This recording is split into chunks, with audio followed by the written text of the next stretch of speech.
I'm going to show you how to do the easiest claw clip hack ever. All you need are your favorite products and a claw clip. I'm using something like this one.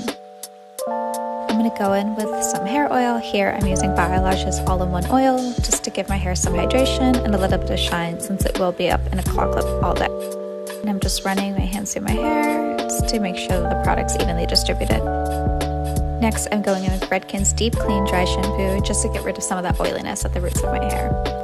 And finally, the process. You're going to flip your hair over and pull it up until it's right at the top of your head, and then make a loop with your fingers. Spin that loop around your head, and then tuck the ends of the hair underneath and secure with a claw clip, pressing it into the crown of your head. Here it is once more from straight on.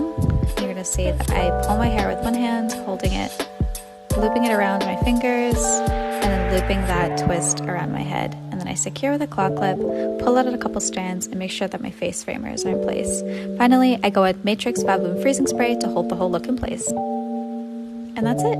Enjoy this easy hairstyle.